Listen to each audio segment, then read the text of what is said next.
Hello दोस्तों, तो आज मैं आप लोगों को बताने वाला हूं शिक्षा का अर्थ। शिक्षा के दो अर्थ होते हैं, एक तो संकुचित होता है और एक व्यापक होता है। तो पहले हम संकुचित अर्थ बताने वाले हैं। शिक्षा का जो संकुचित अर्थ है, नैरो जो मीनिंग है, उसका मतलब क्या है उसके बारे में समझते हैं। बालक को विद्यालय में प्रदान की जाने वाली शिक्षा ही हमारा संकुचित अर्थ है।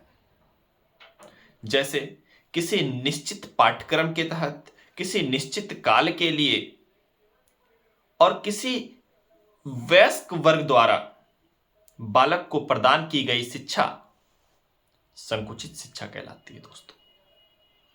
इसमें विशेष काल होता है, विशेष पाठ्यक्रम होता है और विशेष स्थान पे ही यह शिक्षा दी जाती है।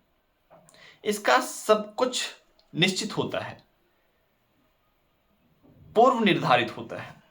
जैसे क्लास फर्स्ट का जो सेशन होगा वो आपका 1 से या 1 अप्रैल से 28 फेब तक चलेगा। तो ये टाइम पीरियड क्या है, फिक्स हो गया, एक समय काल ये फिक्स हो गया। समझ रहे हैं? और किसी वयस्क वर्ग द्वारा, ये नहीं कि समकक्ष के सहपाठियों से सीखा जा रहा है। एक सीनियर टीचर होगा, वो आपको यह शिक्षा प्रदान कर रहा होगा, इसलिए हम इसे संकुचित अर्थ कहते हैं, क्योंकि यह व्यापक रूप में नहीं है। अब रही बात व्यापक रूप में क्या होता है। संकुचित अर्थ तो फिक्स हो गया, सब कुछ निश्चित होता है। और व्यापक अर्थ क्या होता है दोस्तों? व्यापक अर्थ का मतलब यह हुआ, जैसे गर्भ से कब्र तक का जो ज्ञान मिलता है उसे शिक्षा कहते हैं। गर्भ से कब्र का मतलब क्या है दोस्तों?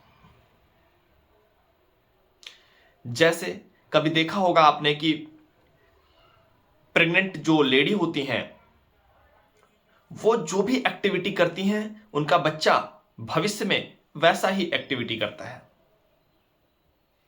जैसे मैं अपने एक जानने में ही एक वाक्य देखा हूं कि एक बेबी है, वो डॉग से बहुत प्यार करता है।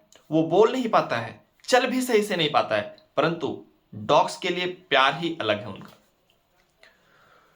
तो इसका मतलब यह हुआ कि, और ऐसा उनके पेरेंट्स भी बोले हैं कि इनकी मम्मा ने अपने समय में, जब ये प्रेग्नेंट थी, उस समय काफी डॉग्स को खिलाया पिलाया था। इस वजह से उसका इफेक्ट बच्चे में देखने को मिल रहा है।